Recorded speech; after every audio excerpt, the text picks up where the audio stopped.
روایت ہے کہ حضرت داؤد علیہ السلام کی قوم کے 70,000 آدمی عقبہ کے پاس سمندر کے کنارے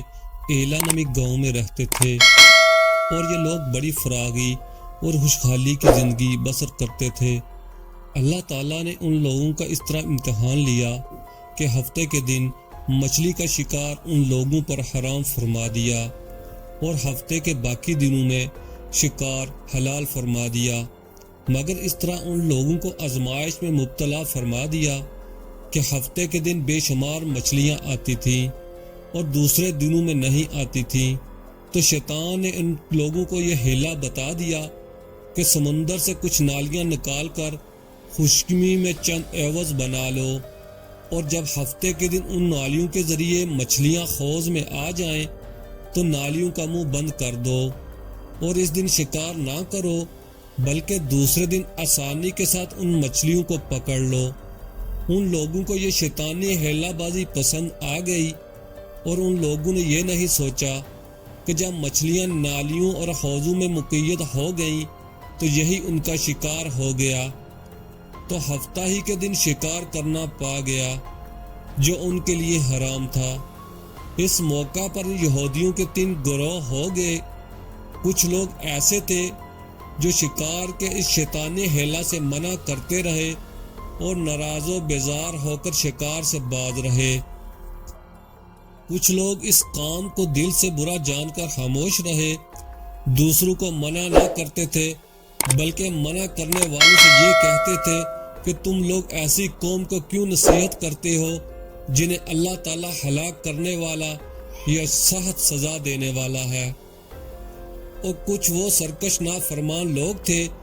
جنہوں نے حکم خدا بندی کی اعلانیہ مخالفت کی اور شیطان کے ہیلا بازی کو مان کر ہفتہ کے دن شکار کر لیا اور ان مچھلیوں کو کھایا اور بیچا۔ جب نافرمانوں نے منع کرنے کے باوجود شکار کر لیا تو منع کرنے والی جماعت نے کہا کہ ہم ان مسیحت کاروں سے کوئی میل ملاپ نہ رکھیں گے۔ چنانچہ ان لوگوں نے گاؤں کو تقسیم کر کے درمیان میں ایک دیوار بنا لی اور آمد و رفت کا ایک الگ دروازہ بھی بنا لیا۔ حضرت داؤد علیہ السلام نے غضبناک ہو کر شکار کرنے والوں پر لعنت فرما دی۔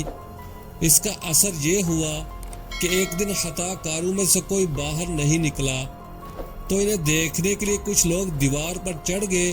تو کیا دیکھا کہ وہ سب بندروں کی صورت میں مسخ ہو گئے ہیں۔ اب لوگ ان مجرموں کا دروازہ کھول کر اندر داخل ہوئے تو وہ بندر اپنے رشتہ داروں کو پہچانتے تھے اور ان کے پاس آ کر ان کے کپڑوں کو سونگھتے تھے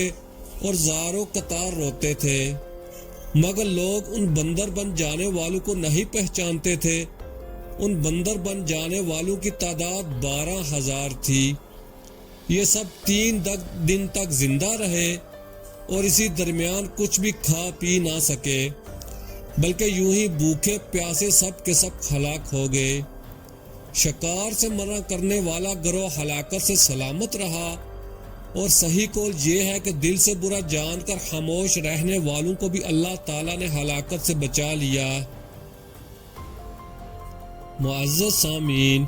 معلوم ہوا کہ شیطانی ہیلا بازیوں میں پڑھ کر اللہ تعالیٰ کے احکام کی نافرمانیوں کا انجام کتنا برا اور کس قدر خطرناک ہوتا ہے، اور خدا کے نبی جن پر بد نصیبوں پر لعنت فرما دے وہ کیسے ہولناک عذاب الہی میں گرفتار ہو کر دنیا سے نیست و نابود ہو کر عذاب نار میں گرفتار ہو جاتے ہیں اور دونوں جہانوں میں ذلیل و خوار ہو جاتے ہیں۔